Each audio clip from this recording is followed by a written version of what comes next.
All right, let's dive right in. In the UK's absolutely booming tech scene, the real competition isn't just for customers, it's for talent. So today, we're going to unpack one of the most powerful weapons in that fight, share incentive schemes.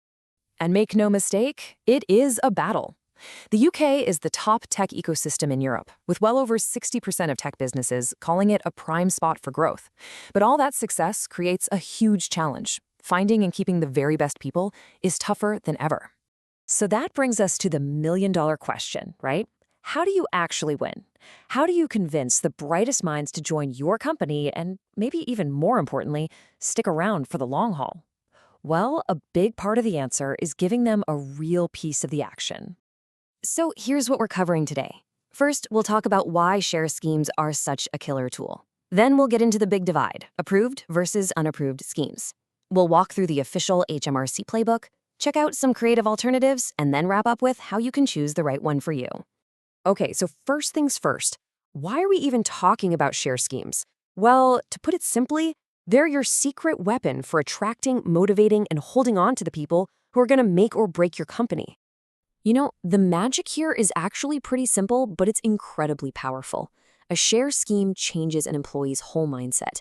They stop thinking, I work for this company, and they start thinking, we are building our company.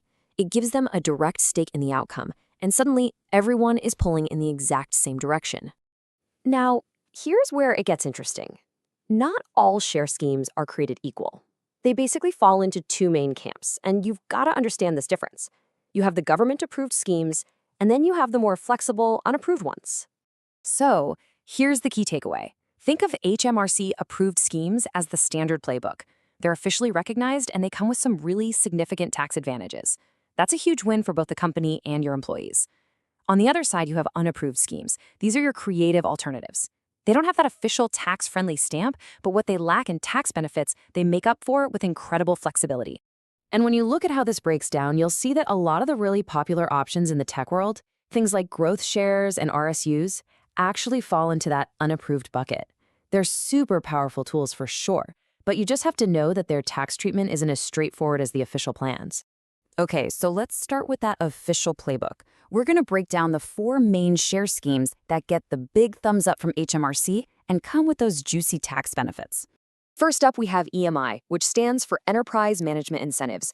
Honestly, just think of this as the MVP for startups and smaller businesses. It's a discretionary plan, which means you get to pick and choose which key employees get in on it. And it lets you grant them tax advantage options to buy shares down the road. It's built from the ground up to help high-growth companies reward their most critical players. Next up is the Save As You Earn scheme, or SAYE. Now, this one's different because it's an all-employee plan. Everyone has to be invited.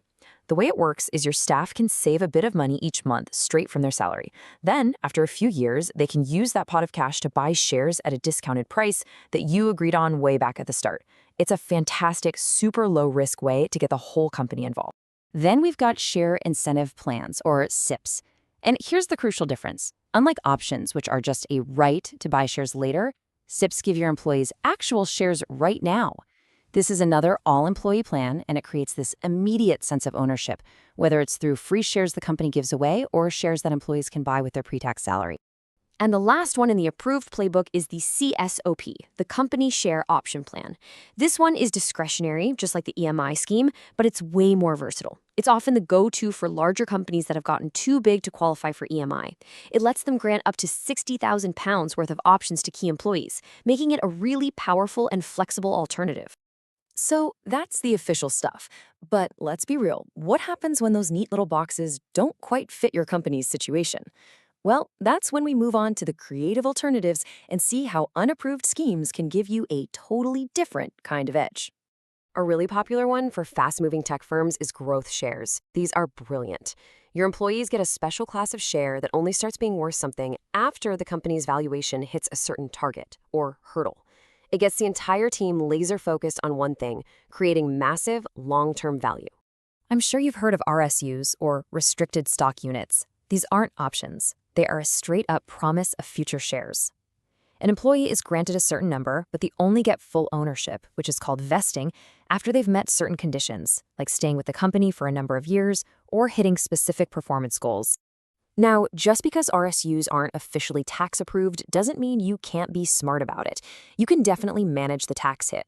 By carefully timing when the shares are sold, or spreading out the vesting schedule over several years, or even letting employees defer receiving the shares, you can make them way more tax efficient for your team. Okay, finally, let's touch on a more sophisticated play, the JOP, or Joint Share Ownership Plan. Stick with me here. It's really clever. Basically, an employee and a trust co-own the shares. The trust holds the initial value, but the employee gets all of the future growth above that starting point. And the genius part? That growth is usually taxed as a capital gain, which can have a much lower tax rate than regular income. Phew, okay, I know that was a lot. We've gone from the official HMRC playbook all the way to the more creative, custom stuff. So the big question is, with all these options on the table, how on earth do you pick the right one for your business? Think of this table as your cheat sheet. It lays it all out pretty clearly. Are you a startup trying to lock in your most important people? EMI is probably your go-to. A bigger company that wants to include absolutely everyone? Check out SAY or SIP. Need that maximum flexibility for a high-growth mission? Growth shares or RSUs might be just the ticket. It's all about matching the scheme to your company's stage and your goals. Okay, and I really cannot stress this next part enough. This is all based on some great general information, but as this quote says right here, this is not final advice. Share schemes are complicated, the tax rules can be tricky, and getting it wrong is expensive. You absolutely have to talk to a qualified accountant who knows this stuff inside and out. So there you have it, a look at the key plays you can make in the war for tech talent.